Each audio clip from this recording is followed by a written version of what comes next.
Welcome to the show, everyone, and thank you for listening, or are we listening to you? It's the Ford Fiesta.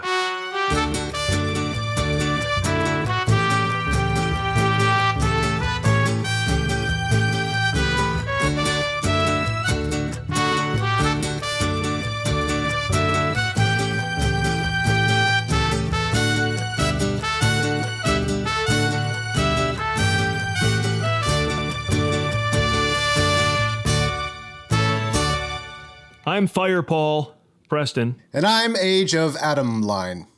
Coming up, we'll have a conversation about the conversation in the conversation. Pardon me? What'd you say? And if you're new to our show, we're watching every movie in which Harrison Ford has made an appearance because we realized there are some we haven't seen, and that's just not right. We had to change that. So this week is a classic, a Best Picture nominee in which the director was beaten by himself, The Conversation. Now, please check out past episodes because before American Graffiti, everything Ford was in was pretty obscure and made for a good episode. What I like to call the most fun you'll have about a movie you know nothing about. And, of course, subscribe where you can. Apple Podcasts, Amazon Music, Pandora, Stitcher, YouTube, the whole deal, and themovieguys.net. Also, follow us at The Movie Guys all over social media. Now, if you don't know The Conversation, we're happy to recap it for you later in the show. But for now... What's new in the world of Harrison Ford? Yes, Harrison Ford news, and this is news to us based on a show we just did a few weeks ago, which is the director Richard Rush passed away at 91 years old back on April 8th, and he was the director of Getting Straight, which we just talked about and learned about at the same time. I believe I had to edit out of that show, Paul, that you thought he had already died. Yeah, because he had just died before we posted it. Yeah. Paul, be careful what you say. I know. And also, be careful what you say and go play the lottery. I don't know. Damn it, I've already mentioned Harrison Ford. All right, we need to take it easy. I understand its power now. Well, keep mentioning that Indiana Jones 5 is happening. Well, speaking of which, we have casting news from that. We talked about Phoebe Waller-Bridge getting cast in who knows what role. We still don't know the roles of any of these actors, but we do know two more have jumped on board. Mads Mikkelsen, who improves every franchise that he gets involved with.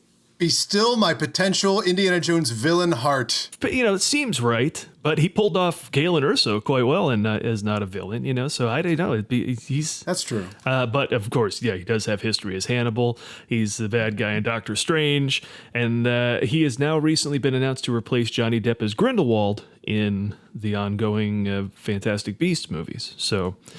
Maybe he would be excited to play a villain after all that.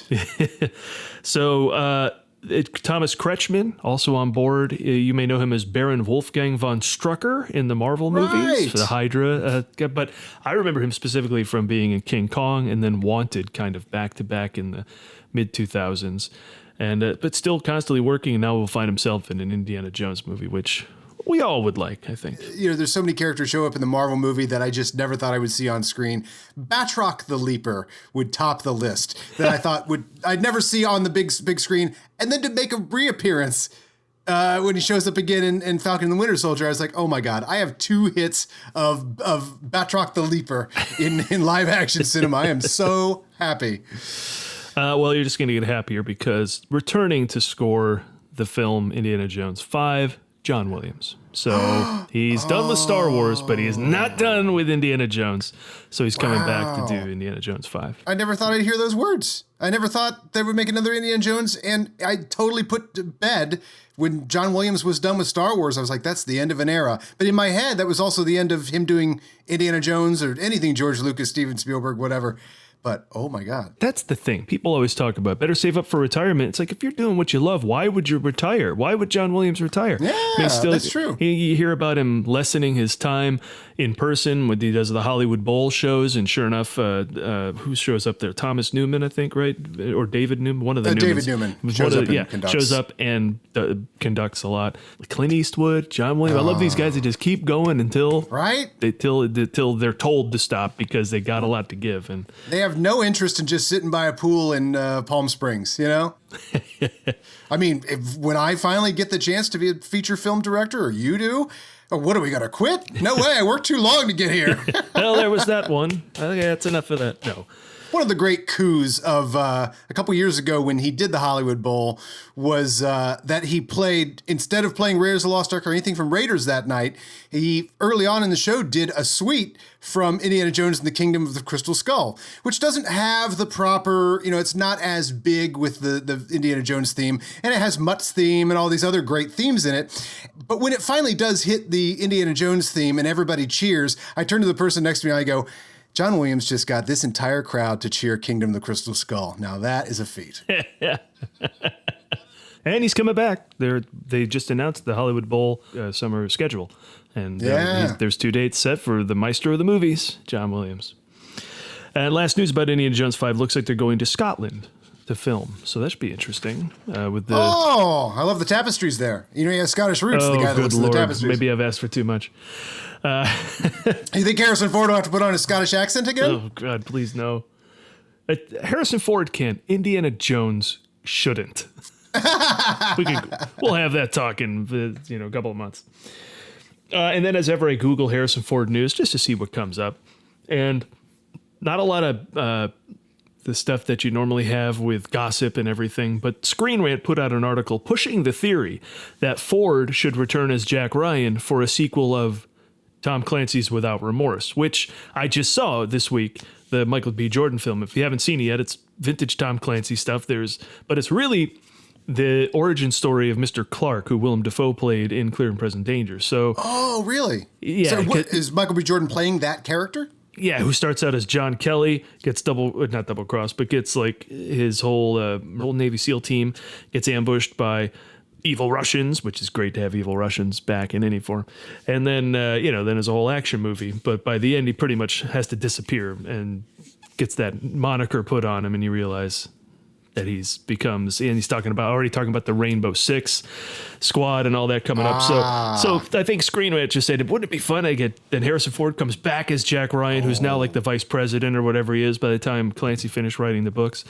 And you could put it all together and combine the old Philip Noyce movies with the new Amazon film. Nice. Yeah, it'd be nice. That has to happen. That's pretty cool. Not a bad theory. Yeah, it'd be fun. I love that. The Harrison Ford may not be in a movie right now, but 2 of the properties are going great guns. I love that Mosquito Coast is a TV show right now, and Tom Clancy. The world of Jack Ryan is currently out on Amazon. Yeah, I should do some kind of research and check out that Mosquito Coast, but there's too many streaming services. So, by the way, I don't want to move too far ahead from what we're watching here, but I had to do some research and I had to watch Expendables 3 for this article I was writing. Have you seen Expendables 3? I did. I want to say it had Harrison Ford, but clearly there's many of his movies I haven't seen. That this podcast is proving. But that one I did get out to. Yeah. Oh my God, Mel Gibson, Harrison Ford, Arnold Schwarzenegger. Gibson is clearly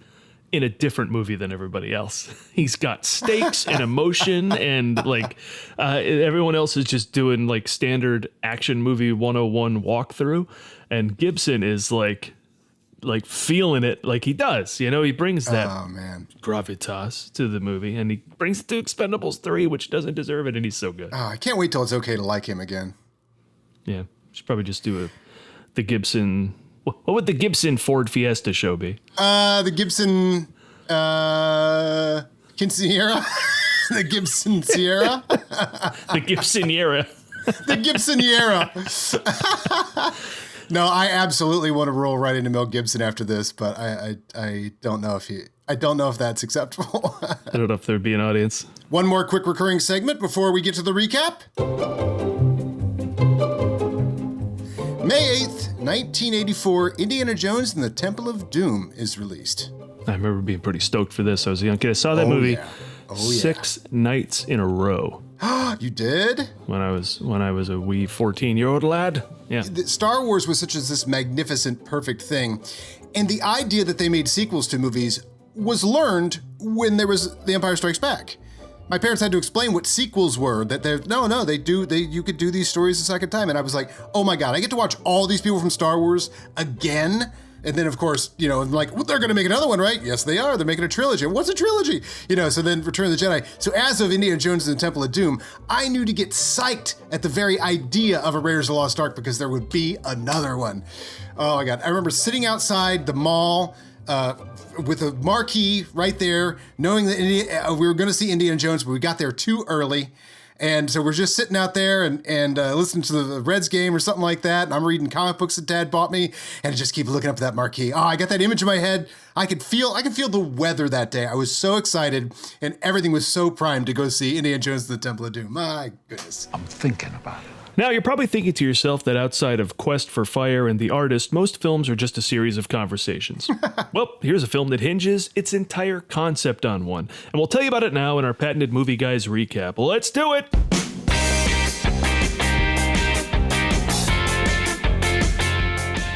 The conversation opens appropriately with a conversation between Anne and Mark, played by American Graffiti's Cindy Williams, and Apocalypse Now's Frederick Forrest. The two circle San Francisco's Union Square, having a conversation about nothing. What do you think? I always think that he was once somebody's baby boy.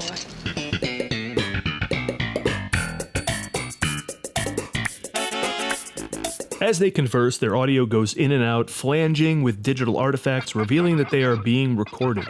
And some of the people in the crowd around them aren't just bystanders who look like Gene Hackman, but are actually Gene Hackman, who plays surveillance expert Harry Call, who runs a crew of snoops. Which is what they would probably call a remake of The Conversation starring Peter Billingsley.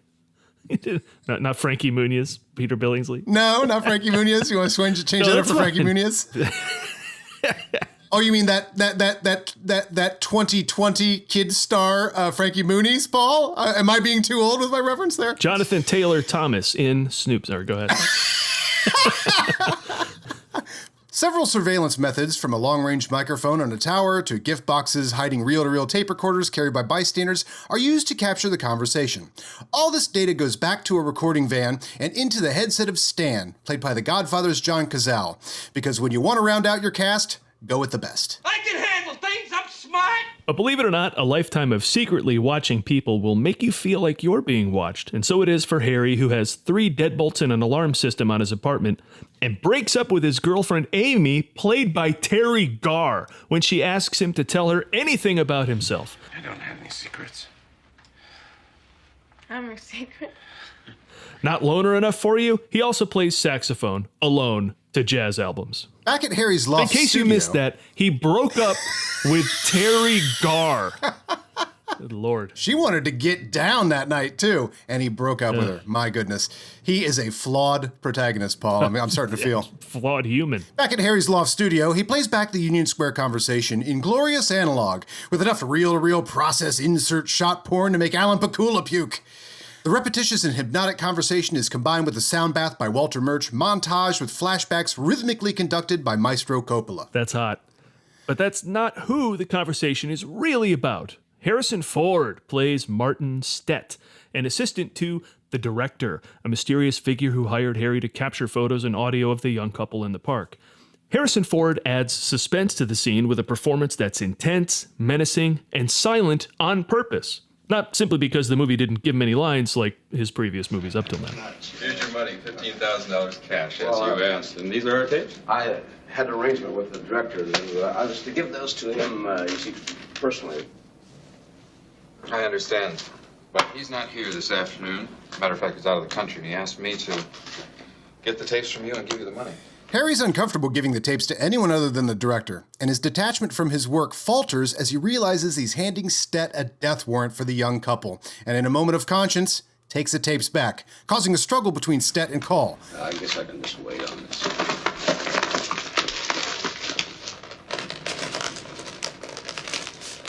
Stett tells Harry that he's in over his head. Now, look, don't get involved in this, Mr. Cole.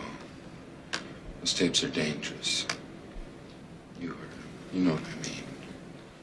Someone may get hurt. Harry exits to the lobby only to find himself face to face with the couple from the park, and in the distance, staring, a menacing Martin Stett.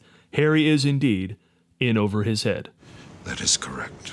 Shaken, Harry listens to the tape again. In the hypnotic repetition and montage of the conversation, new information is revealed. A date and hotel room are mentioned, as is the foreboding line, "He'd kill us if he got the chance." Neither the audience or Harry knows what that means, but this finely crafted thriller ensures that both fear the worst. Harry attends a surveillance convention. It's like Comic-Con with less people dressed like Black Widow. Here we meet Bernie Moran, a slick, mouthy gadgeteer version of Harry, the Justin Hammer of surveillance in Iron Man 2 terms. I don't know if you know this, but I don't speak Russian! You know how at every party, everyone's having a good time, but one guy only wants to talk about that surveillance job that got Robert Kennedy killed? Well, Moran is that guy. Harry lets his guard down and sleeps with a beautiful woman he just met, who steals the tape. Who would have guessed that one of the spies was a spy? Quick reminder also, he broke up with Terry Garr. Who would not have taken your tapes, sir. Harry returns to the foreboding office to find Stett listening to the tape with the mysterious director, played in a surprise appearance by Robert Duvall. The conversation offers Hackman, Ford, Cazale, and throws in Robert Duvall at no extra charge. $15,000. That's not bad for a day's work, is it, Mr. Cole? It's revealed that Anne from the audio recording is the director's wife, and the director now knows Anne and Mark's rendezvous location and time. Harry fully abandons his distance from these clients and goes to the hotel, at which point a Hitchcockian paranoid thriller goes full Hitchcock, when Harry comes face to face with a face being murdered. But who was murdered? That's the surprise that's waiting for you at the end of the movie. Harry returns home to a phone call from Harrison Ford. Something we've all dreamed of, but it's Harry's worst nightmare, as Stett tells Harry, "We know that you know, and we'll be listening." Harry's obsession with being watched leads him to destroy the apartment from floorboards to rafters looking for the bug, and ends the movie playing jazz in the ruins of his life in the film's most iconic shot. Alone, yet again.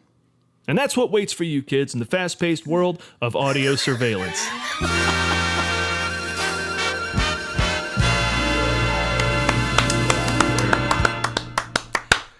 You know, have we ever described how we do this show? Maybe I should do that real quick.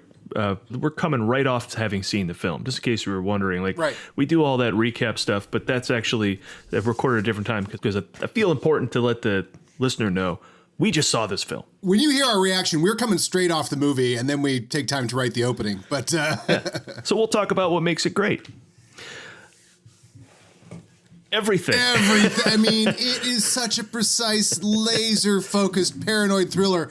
You know, the 70s gets so much attention for its paranoid thrillers, you know. There's so many to choose from. Never do I hear this one mentioned as the best, maybe?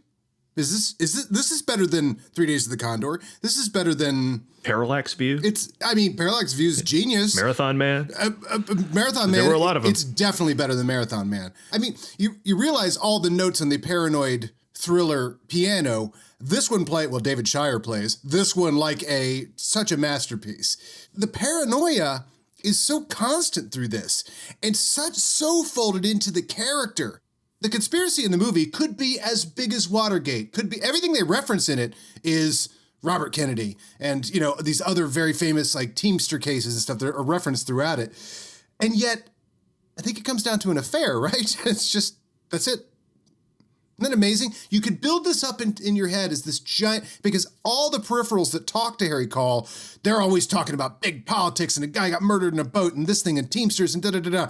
So, again, the tape is so generic that we fill it with what we think. And Harry Call does it as well. So we're very much in his position. And the fact that it ends up being an affair is incredibly simple. That's Three's Company stuff. And yet, you know, we've built this up to like, oh my God, it's a giant international global conspiracy. No. He's just with this guy's wife. 1974 was the release date, so it's right in the heart of the 70s that you're talking about. Right in the heart of what I coined on the previous show, genius incest, which I've now brought up in conversation a number of times because I love that. The 70s had just geniuses ancestrally working with and around each other all the time. And we went through them before, but here they are again, just in case you didn't know how stacked it was. Coppola, Lucas, Spielberg, Milius, De Palma, Scorsese. And it was just, and to find yourself as an actor like Harrison Ford in and amongst all of them. I mean, he worked with three of those guys, just insane that he could find himself in all their different projects. Yeah, Coppola's buddy Harrison Ford shows up in American Graffiti, a movie he produces and actively fights for the studios. And he's like, oh, hey, I like the Harrison Ford guy. I want to throw him in the conversation. These movies are so adult, and I've said this ad nauseum too on the movie guys elsewhere. I like this era because back in the day, good films were also the most popular films. Like, you don't get that anymore. Yeah, the most popular films are what they are, but what are the good films? But back then, the best films were Godfather, Jaws, Rocky, Empire Strikes Back. They were also the most popular films. So, but as a result, they were so adult. Many of them went over my head the first time I saw them. I got into movies young, and I went, I need to see all these. I saw like Raiders of the Lost Ark, and I went, I got to see all these movies. So by 81, when that came out, you're talking about just the previous decade of brilliance. But a lot of the stuff, like I watched Way Too Young, Network, Chinatown, just kind of went over my head. Totally This made for one adults. a little bit too. I totally got it, but there was much more nuance and filmmaking layers I got to enjoy this time than previous. Well, it is just an explosion of filmmaking. I mean, if you're just getting... Now, I saw this when I was maybe a sophomore in college, I think. So you're like, I got to watch all the Coppola movies. And then, but I'm also hip deep in that sort of like study everything as a complete... the filmistry of everything. And man, That's a good word. It's just all over this movie. It is just played like such a fine Stradivarius. The way everything unfolds, obviously, we have this conversation that we're going to hear over and over and over. When you get this idea of this conversation, of the thing that's played over and over and over and starts to change meaning, Coppola realizes the potential of all of that stuff. Every time this tape is replayed, it is a very different replaying. The first time, just so wonderfully introduced that it's just this sort of thing. It's not, I mean, as is said many times, like, it's just some boring thing. Yeah, pass it on to the guy or whatever. And we would not disagree as audience members. Yeah, that was a very boring conversation that we heard there. Boring conversation anyway. And then each time it's replayed, we get a little more information and a little more information. And just the repetition of that tape is the entire plot of this movie. The last time it's played, that is a completely different tape when it's the last time it's played. And every time it triggers a flashback, and every time that it's a flashback, it is a chance for Coppola to do some serious montage, filmy stuff. One thing I want to say about that opening shot, because that's such a Masterful. Right? I mean, my Good God, Lord. throw the gauntlet down. I'm making a movie here. You're ready to watch a movie. The thing I love about it, though, is Coppola sees your 70s zoom, Altman, and raises you. And there's no reason for the 70s zooms in any Altman movie. They're just zooms. This one is about being watched. Yes, your eagle eye zooming in on a person happens to be our main character. Right. Follows him until the need to cut. Yeah, it was great. And of course, the great Bill Butler is shooting the hell out of this movie. If I told you this was Conrad Hall, would you disagree? Well, here's where I go to Wikipedia and IMDb and do some research. Apparently, it started with Haskell Wexler, but he got the boot. They were... So I don't know what it was between. I mean, I talk about all the geniuses working together. Haskell Wexler was certainly one of them, but here he had fallen out of favor for some reason with Coppola and was replaced by Bill Butler. So I guess he's an uncredited cinematographer on this. Butler shot most of it, including reshooting some of the stuff in the Union Square that Wexler originally shot. What's interesting is Wexler gets hired to do One Flew Over the Cuckoo's Nest. Milos Forman boots him and brings in Bill Butler. So it's not a bad. Bill Butler scored himself a couple of good gigs based on just... And Jaws in between those two movies? Oh, did he shoot Jaws Isn't too? Bill Butler it would have been Jaws? the same year as Cuckoo's Nest. So, Yeah. well, wow. There you go. Bill Butler, who I'd never heard of till now. Oh, you really? I've just never heard of him. Oh, my Bill gosh. Butler? No. I've heard of Conrad Hall, Haskell Wexler. Time to crack open the Jaws log again, Paul. That's a great reread. Yeah, let's pretend Harrison Ford was in it. I do have that book. There you go. There's a topic for down the line. Write this down. Like when we run out of stuff or we want to do a new thing, like recast movies along the way, like that we've done. If he ends up in all the film Brat Pack movies, which one does he end up in? That'd be funny. Who is he in Saturday Night Fever? Anyway. But very specifically, that last shot very famously is the panning of the security camera. And another interesting thing I noticed the photography all over it this time. I was really keyed in on that. Some of the crazy, amazing compositions. When Harry Cole walks to the balcony of that hotel, and it cuts to just this wide, just square boxes, and then on the other side is another building full of colored square boxes. It's like, oh, these shots, and the postmodern nightmare that is the Syndicate building or whatever, the people that hire him to do the shady stuff that he does. We're in a very natural environment with Harry Cole. It's a regular apartment or whatever. He happens to have 3 locks. I love how they just start fitting. I mean, the character is all over the paranoia of this movie. I've never seen a paranoid thriller work so hand in hand to create character and unfold the plot. As soon as he goes to meet his boss because he's done with the job, and he says this numerous times, I just hand over the tape. I don't get personally involved. Don't get involved. And then one of the rules of the bodyguard, right? So we got another what do you call? Oh, we love a movie where a guy lives by a certain set of rules. Right? We love yes, we love a Ronin. A transporter. We love a Taken. Yeah. Exactly. What I noticed this time out, even along with the photography, was the editing. Like I first noticed in the credits, Richard Chew. Right. So, Star legend. Wars. Yeah. And then because you have that dialogue in the audio recording to play with, they did. I think as I'm watching it in full, I think a lesser director would hang on the two subjects longer than they did in that opening Union Square shot. Like they'd be talking and then they'd just continue talking, but you'd see Harry walk back to the van and get in the van and do, but it's still like the audio literally hanging over him as he does other things. And then later in the movie, it sure enough is like there's a girl trying to make out with him and have sex with him, and the audio's just hanging over him. So they just play that like a score, because there is a real minimal score. You mentioned David Shire's music, and it's pretty much just piano, except for a couple times when he throws in for like creepy, scary moments. Oh yeah, there's a hell of one of those. But yeah, there's not much else in the audio to play with, so they just really take that audio and just make it music wherever they can. It's really cool. And Coppola realizes the potential of that. It's not just a baptism. It's not just, I'm going back to the Godfather reference, that you can kill all the heads of the 5 families and have a baptism, or you can make the most of this movie clay that you're developing out of the script, and this to play that over and over. And we get constant flashbacks. So we're constantly going back to that, and at first it starts really utilitarian because he's just mixing the multiple microphones they had on the day. And so then you cut from that microphone to this mic, and they start to piece together. See, that's a diegetic version of he's literally playing the tape and we're literally seeing the camera shooting them from the position of that microphone.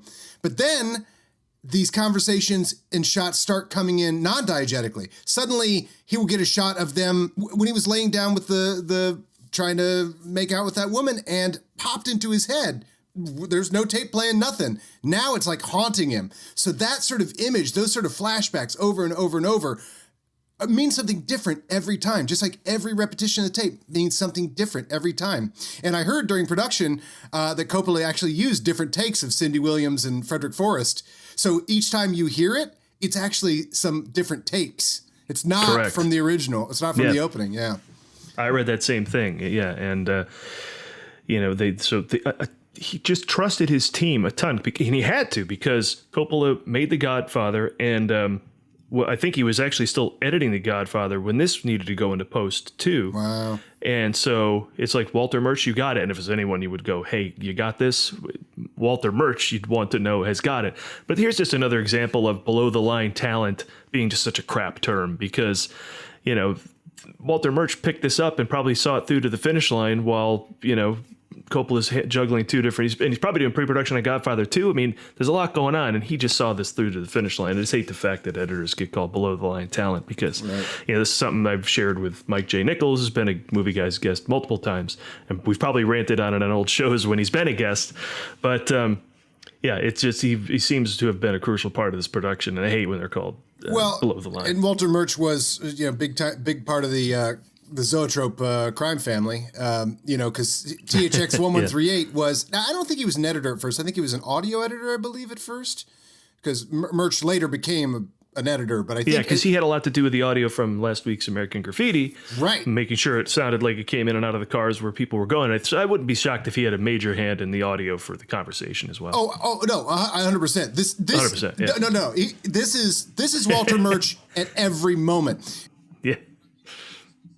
The audio, first of all, THX 1138, amongst his brilliant accomplishments, is this bath of sound. Attention all stations, I have a temporary blockage affecting a red section module.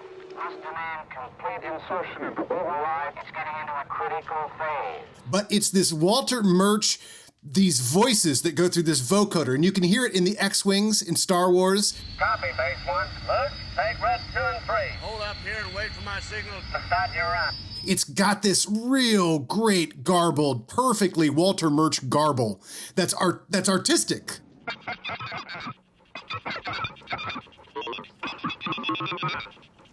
It's not so good. And it's kind of a risk, too, in those opening shots that we mentioned were so brilliant. And once audio gets involved in that opening shot, people are stupid. Right now, they're watching Falcon and the Winter Soldier and complaining that they recast Chris Evans Okay.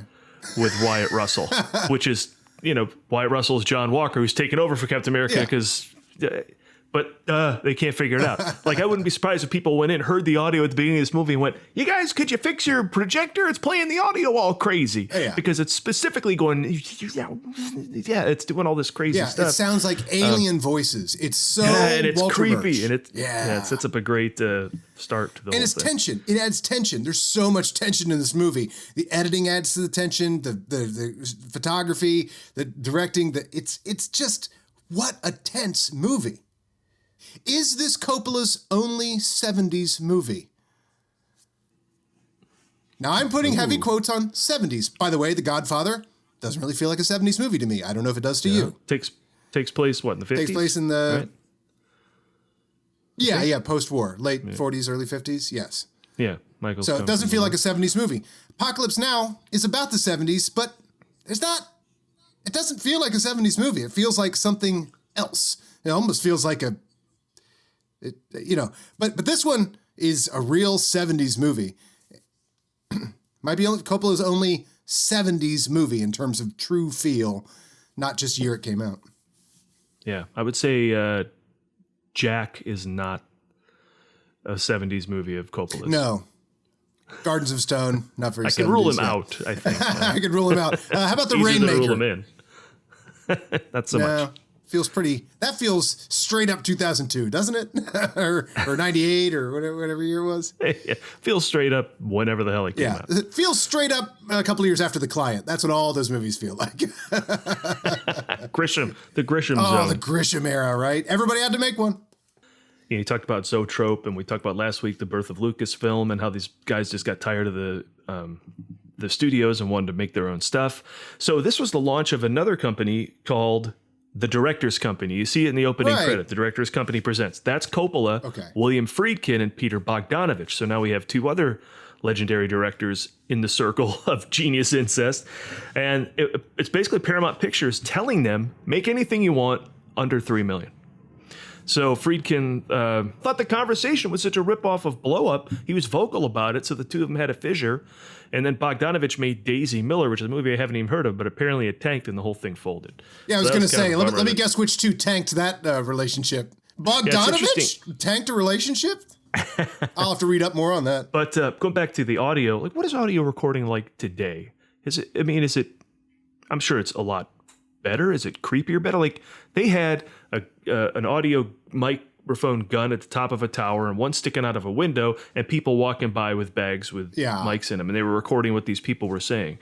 Is it way better than that now? Could you just do that? I mean, how scary is it that people are recording everything we say? I will say, well, first of all, we are now voluntarily doing it. So you and I are recording ourselves nice and firmly into a microphone, and then I'm going to put it on the cloud, Paul. Well, this I don't mind people hearing. there's Russians going, what is this a time for killing? What is this time for killing? Yes. What is getting straight? Yeah. Why does he punch Jack Lemmon? Jack Lemmon does not deserve to be punched. I love that they go through all the possible techniques. There's, Harry's got something in his pocket and he's standing close to him. Then when he has to go away from him, the other guy has a fake gift with a recorder inside of it. That's the only thing that would be now is that would probably just be a guy with a microphone on it because you could Wi-Fi it to, the van or whatever. But he's got to have a full, reel to reel. Boy, talk about this movie knows how to shoot a reel to reel deck, doesn't it? Take that, Clute. Yeah. I followed it though. It's old technology that I actually know less about than current stuff. It's older, but I don't know it as well. And I followed along how he synced it and played and hooked it all together. Analog makes good movies. Digital never does. An iPad, Harry calling an iPad, who cares? But oh man, these reel-to-reels rolling and rolling. Yeah, I love it. It's interesting. A lot of this equipment in this historically was much of the same wiretapping and surveillance equipment used in Watergate. So a lot of people thought this movie was a response to Watergate, but Coppola had to say, no, I've been pitching this screenplay since the 60s. Right. It just became relevant finally. It just became relevant, yeah. So it was interesting that people were all excited to tie it into to the Nixon scandal. And the Nixonian paranoia and, the paranoia of the time. I mean, it was just time for the conversation to be made. Movies movies have gestation just like babies. When they're ready to come out, they'll come out. One of my biggest memories of this movie, and it delivered in showing itself today, was just Brown. It's a Brown movie. What a Brown movie. There's brown suits, brown coat, brown suit, ground, brown sky. Everything's just sort of brown. Trees are brown. It was the 70s. It was a wood paneled decade. Right down to that super thin, almost made of Glad bag raincoat. I know, isn't that the weirdest, greatest choice? It's the weirdest ring. It almost doesn't even hang on. It's almost like it's hanging over him. It's so light and thin. Yeah. But I also thought that coat, because it's so thin on purpose. Like it's why even wear that? It's so thin. It really adds to his character, doesn't it? But it's and it never rained. Well, of course, let's get to Hackman though, because first of all, Harrison Ford's clearly my favorite actor of all time. But I think the one I'm just most impressed by of all time is Hackman. I mean, that guy can play anything. He's like a Jimmy Stewart or a Hanks. You want him tough, you want him romantic, you want him funny, you want him silly, he could do it. And if you just need someone to just roll off a line, get back to work or whatever, that's all, which is all over this movie. He's just so smooth and in the moment and in the scene. Listen, if there's one surefire rule that I have learned in this business is that I don't know anything about human nature. I don't know anything about curiosity. That's not part of what I do. This is my business. I don't know anything about curiosity. That line just really stuck out to me. Well, he can't afford to have it. Clearly, it's haunted him in the past from past jobs where he's recorded people and it didn't go well. Isn't that great how that unfolds too? Oh, that absolutely. He's responsible for a death, but you're finding that concurrent with the fact that this tape that he recorded might lead to someone's death. Yeah, and he's so fastidious with all his equipment. That's something I noticed. Turning the dials, turning the thing, hooking this up, and then in his real life, he's just like a mess. He can't communicate to Terry Garr's character, and he can't, even be romantic with the girl who clearly wants to be with him for whatever reasons, and he can't. His house is fastidious, but still can't control it. Like nothing he can control as well as how well he does his job. Yeah, and which makes him a classic, character straight out of Heat or straight out of any of those movies we love, where the guy lives by a code, has got a certain way of doing stuff. I do love that. The Terry Garr thing. They break up immediately. The first scene we seen with them, she's trying to get something out of him. She's trying to get any information out of him, and he can't. He can't give anybody any information about him because he's completely paranoid. It tanks this relationship. And it seems like they've been together for a while. Yeah. And she still doesn't know what he does. No. It's crazy. And then, of course, to talk about how great Hackman is, he and she both show up in Young Frankenstein. Same year. Right. The same year. So to show you their range they got. That's fantastic. And then later, as soon as he does reveal something about himself to the other girl, she steals the tape. You're like, wow. I know, right? Jeez. But that's how tight this movie is. Yeah, and then we have the only appeared in Best Pictures John Cazale, always good to see, or Best Picture nominees at least. Wow. And Alan Garfield shows up in this. And when I saw him, I went, I know who that is. He's the cop from he's the police chief from Beverly Hills Cop 2. Okay. Right. And I was right. So that's him. He shows up as Moran, I think, who also is a surveillance guy, super jealous of how good Harry Caul is. It was fun to watch him. Yes, it was fun to watch him, and I forgot how big a part he has in this. I mean, he dominates the second act of the movie. So Alan Garfield, check out, I had to look up his filmography. Check out his first couple movies. This is nuts. He is such a late 60s, early 70s fixture in the following movies. Greetings, Brian De Palma. Putney Swope. Do you know Robert Downey Sr.'s movie Putney Swope? I've heard of it. I haven't seen it. It's a real thumb in the eye of filmmaking and up the system. Did you see that at the New Beverly? It seems like something you would see at the New Beverly. They showed it at the New Beverly, did not see it there. I was actually shown that movie by my parents. Hi, Mom, Brian De Palma movie, the follow-up to Greetings. And then Bananas. And then, Now listen to this. Is this a oddball countercultural title or what? 1971's You've Got to Walk It Like You Talk It or You'll Lose That Beat. It's not directed by anybody we know, but then he did go on to, which was a famous script from Zoetrope, Get to Know Your Rabbit, which is Brian De Palma. The famous Zoetrope development slate was Apocalypse Now, Get to Know Your Rabbit, American Graffiti, The Conversation, and then they saw THX 1138 and said, we want all our money back. And gave up all those movies, which is interesting. Oh, wow. Get to Know Your Rabbit, I'm sure they're fine with. But I thought that was interesting. He's in all those like really kind of rad late 60s, early 70s movies. And then he has a big star turn in this. There is an appearance by an actor that will be a surprise to anybody not watching. So minor spoiler here. How surprised were you when Robert Duvall showed up?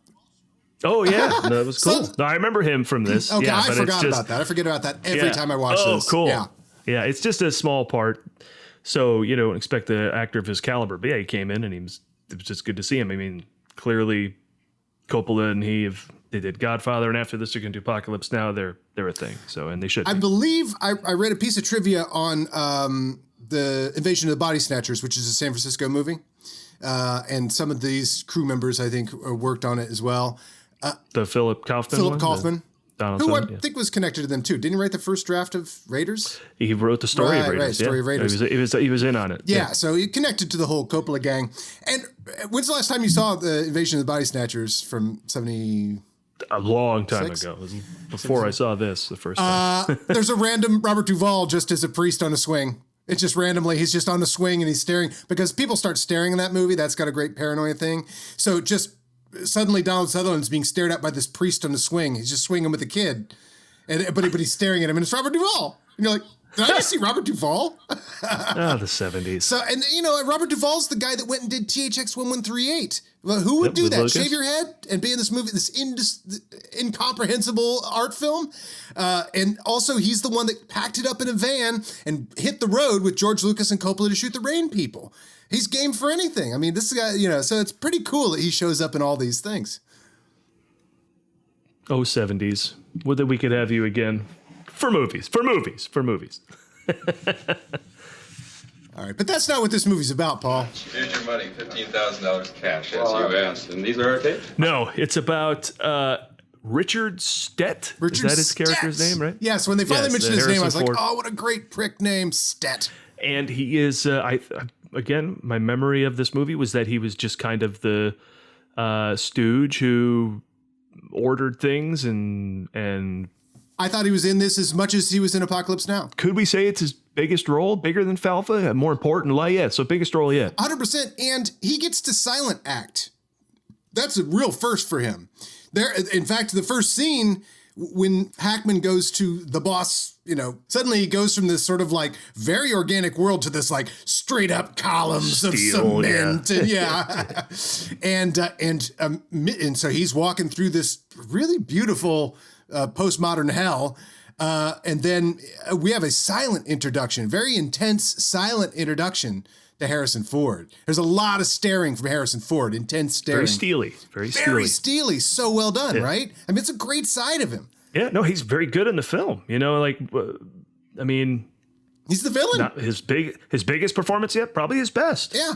As so far, and certainly you watch him in that and you go, oh, I could trust him with something else. And obviously then clearly he gets into the biggest hits of his career just after this. But I mean, there are shades of later Harrison Ford that is given a lot more opportunities to be silent, to smolder, to, have a silent rage or something like that. It's part of the suspense. When you see Harrison Ford, you're like, oh my God. Oh no. Oh, he's in trouble now. It's a surveillance conference. I love when you see him there. That's a great little whoa. And what's funny is, we've been saying all along, we were watching these obscure movies that we don't know where Harrison Ford shows up or what he does in them. As I was saying with Getting Straight, it's like random Ford. Do you never know what door is going to be opened by Harrison Ford? Well, in this movie, out of the paranoia, you never know when you're going to walk into a room that Harrison Ford's in. And when you do, you're in trouble. Someone may get hurt.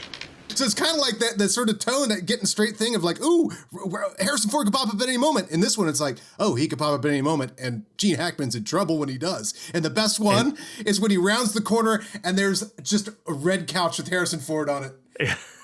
It's nothing else, any color in that frame, just a red couch with Harrison Ford. Like, you're following me? Looking for you. Looking for you. Actually. Yeah.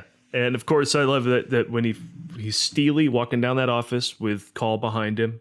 They get to the office. He sits down and he says, "You want some Christmas cookies?" You had mentioned the Christmas cookies. I forgot those are great. Nice Christmas cookies, sir. I made you want one. Oh, they're good. Oh, thanks. A nice little undercut to the menace that is potentially there that we still don't know yet until, of course, they both tussle for the photos and you realize he's got an agenda that is not going to make Harry happy. It's like a shocking moment. You're like, oh shit! Oh my God, we're in a deep place here.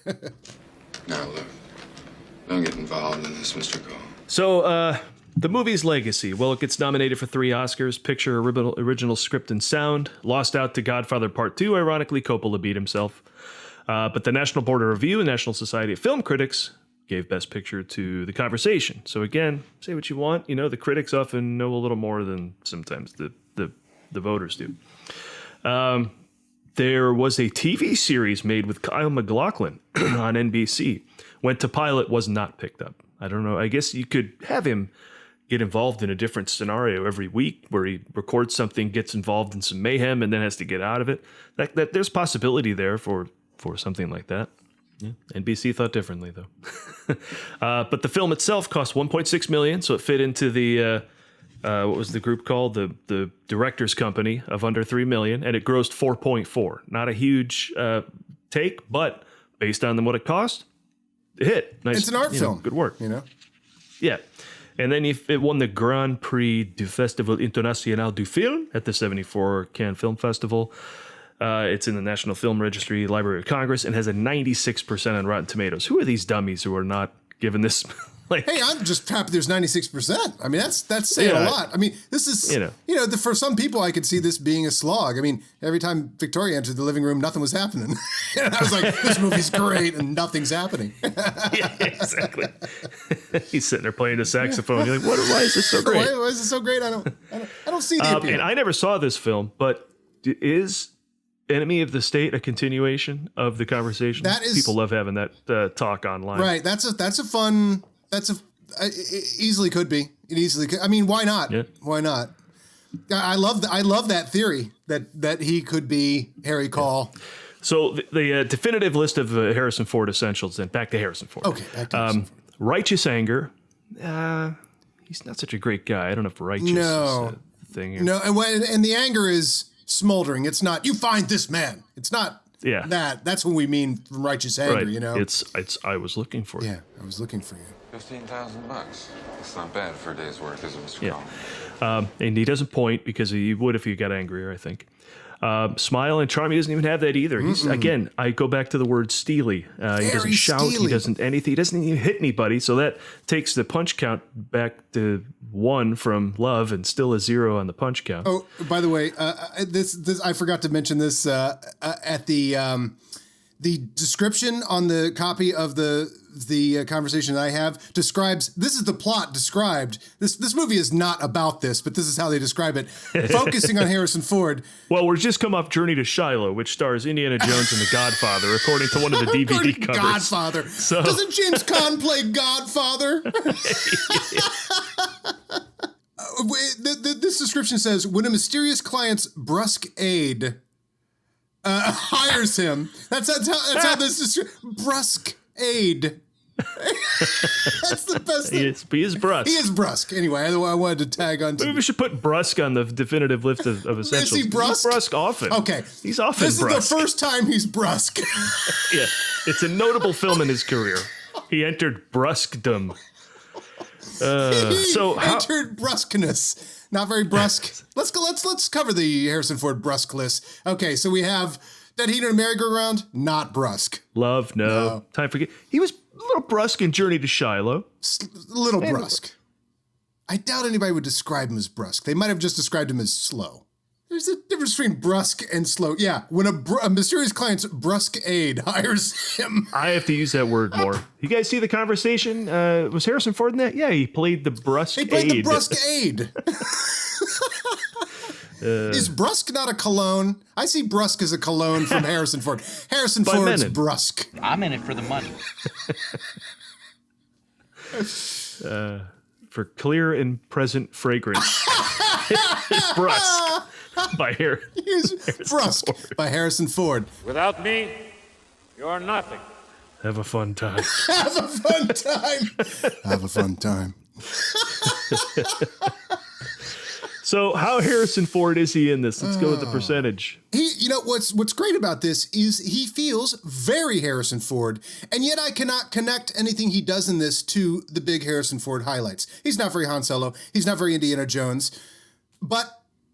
And yet, and he's not very Bob Felta. He's not very Bob what Felta. He was. I mean, this is a bit of a risk almost to cast him because you hope he could do this. Well, I mean, if he doesn't get cast in this, does he end up in Star Wars? I mean, this shows a lot of range because Lucas didn't want to use anyone from his previous movies.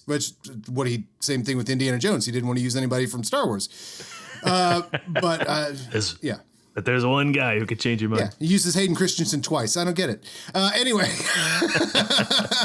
And yet I feel there's some John Book in here. I feel there's some, like in the silent moments, there's some, Mosquito Ghost. There's some, this, but it's not not yet a quantifiable thing in Harrison Ford. And yet I feel we're at 60% Harrison Ford at least. There's a little bit of voodoo transfixed Temple of Doom indie.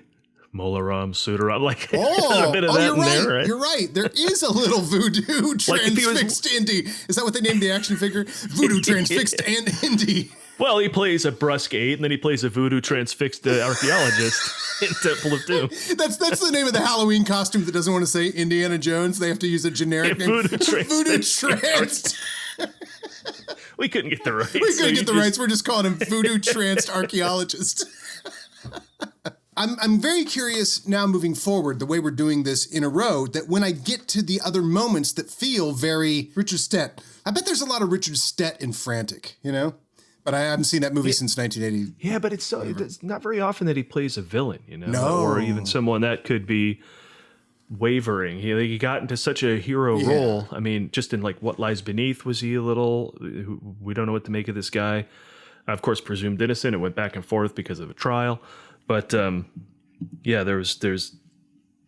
tough. It's a tough call. He got into such hero mode. It stuck with him. It's not the villainy that I see as 60% Harrison Ford in this one. It's the quiet intensity, which I can't name right now where I feel I've seen that, but I feel like it's in places at points. It's one of the tools in his tool bag that doesn't get used nearly as often. I'm going to go with 60% with you on this. And that's The Conversation, really a classic. We could talk about that movie forever. It is in the heart of the 70s legendary movie making, and it delivers on all fronts. So we're psyched. So if you want to go back and see what else Harrison Ford is up to, if this is where you're joining our show, you can go to themovieguys.net or everywhere we have podcasts, Apple Podcasts, Amazon Music. Now we're on Pandora and Google Podcasts. We're on CastBox, Player FM, iHeartRadio. So it's all out there. Go check out what we're doing. And next week... yeah. What? Yeah. Could it be? It is. Yahoo! The culmination of all the working with Lucas and the making of a legend. Next week, we bring you Star Wars. Who's he playing that again? Some nice Christmas cookies there I made. You want one? Oh, They're good. no, thanks.